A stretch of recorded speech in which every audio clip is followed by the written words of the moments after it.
I was like, wow, a lot of things make sense. I was not even dressed appropriately for this class. Of course, I was not wearing hijab, but I was wearing like a short sleeve. I was wearing like jeans with these like big holes in them. Like, now I think that I really should have dressed more appropriately for that class.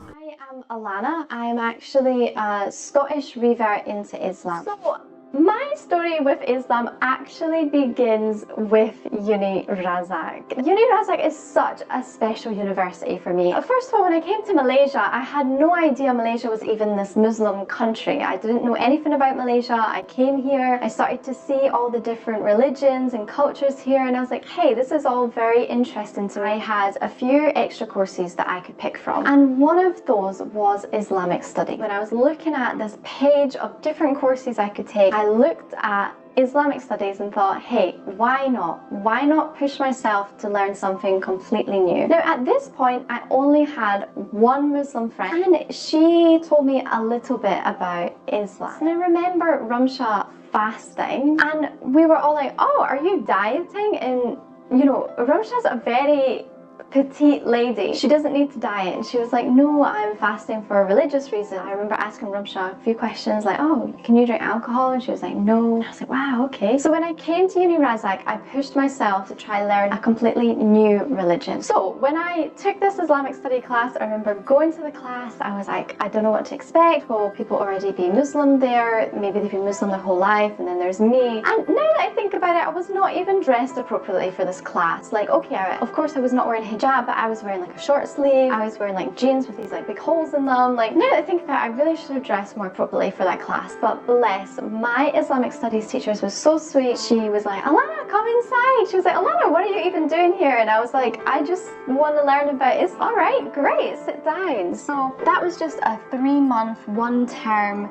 Islamic studies class. Basically, we learned about like the 5 pillars of Islam. We really explored the hadith. And I really quite fell in love with the hadith at that point. A lot of things started to make sense in my head. And I remember my Islamic studies teacher, one of the first things she ever told me about Islam was, Islam is a religion that tries to preserve life at all costs. And I remember that just like flipped the switch in my head, and I was like, wow, a lot of things make sense now. So over these 3 months, I really delved into Islam, and I have honestly never researched something so much in my whole life during that time. In these 3 months, I was YouTubing, searching different things about the Quran. Like, I was doing so much research because something inside of me just like got kind of lit on fire. I was like, wow, this is really interesting. This is not what I thought Islam was. The West portrays Islam in the media. I'm so shocked. It could not be so far from the truth. And I advise you, if you are looking to revert to Islam, if you're just watching this video because you're curious, why is this Scottish girl wearing a hijab and talking about Islam? I tell you now, go speak to your Muslim friends. Go ask them about Islam. Go ask them about the fundamentals. Why do they love to be Muslim? Why are they Muslim? You will get a lot of answers. And hey, I'm not saying that's the best thing to do. You should read the Quran and find the fundamentals of Islam for yourself. So this was pre-COVID. And then during COVID, it's time for fasting. It was time for Ramadan. And this was in 2020. And I decided, hey, I'm surrounded by my Muslim friends here in Bali. Why not give Ramadan a go? I was just focusing on the food fasting, to be honest with you. I had learned a lot about Islam just a few months prior, but I was focusing mainly on the food fasting because it was the first time I ever did this, and I really enjoyed the process. From 2020 to 2023, those 3 years, I didn't give up on Islam. I was slowly going through, learning slowly, more and more about Islam. Then it comes to this year. It came to January this year, and I decided, hey, something inside of me was like, Alana, you need to go to the mosque. I don't know why. I was so adamant I wanted to go to the mosque. And Zulika, I want to go to the mosque. And Zulika was like, okay girl, I will come. I'll help you put on your hijab. I will tell you about the mosque and let's go. Alhamdulillah, came to my apartment, put my hijab on, and we went to the mosque, and that day was just so special. Such a special memory. I will never be able to thank Zulika enough because she told me so much about wudu. She took me to the actual prayer area in the mosque, you know, and I've never been inside before. And then we got talking to some Muslim reverts there at the mosque, and at that point I was asking them a lot about clothing. I was asking them like, how did you feel wearing this, and they were like, look, it's just all part of the journey.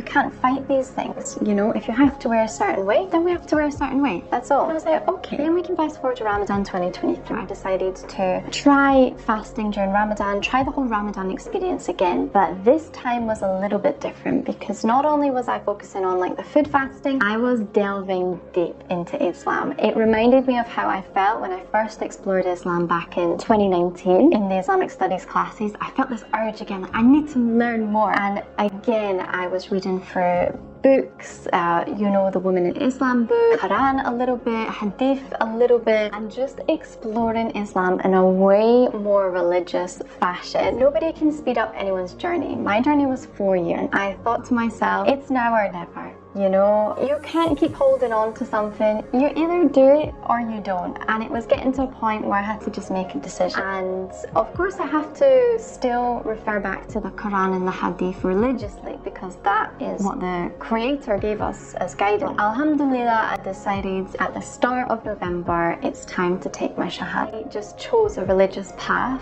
because it's the right one. And there's one God and I pray to this God.